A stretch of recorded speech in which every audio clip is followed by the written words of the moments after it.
प्राचीन समय की बात है।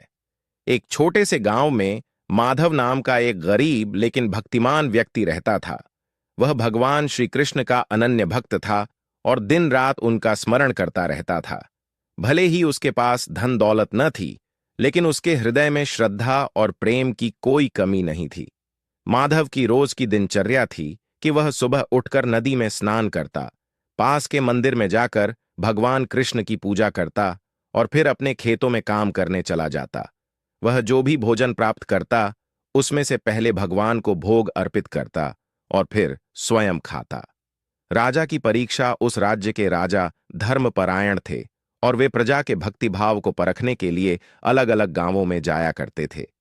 एक दिन वे भेष बदलकर माधव के गांव में आए और लोगों से पूछने लगे, क्या यहां कोई सच्चा भक्त है? गांव वालों ने तुरंत माधव का नाम लिया और राजा को उसके घर तक ले गए। राजा ने साधु का रूप धारण कर माधव से कहा, भाई, मैंने सुना है कि तुम बहुत बड़े भक्त हो।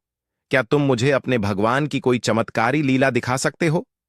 माधव मुस्कुराया और बोला, महाराज, मैं तो केवल उनका दास हूं।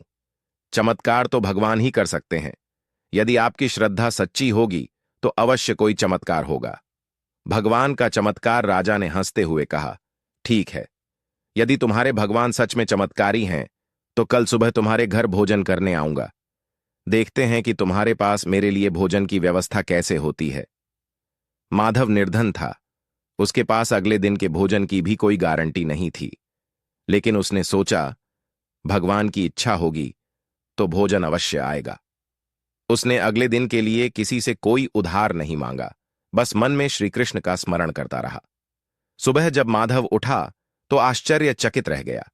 उसकी रसोई में स्वादिष्ट भोजन से भरे पात्र रखे थे। विविध प्रकार के व्यंजन, मिठाइयां और फल वहां मौजूद थे।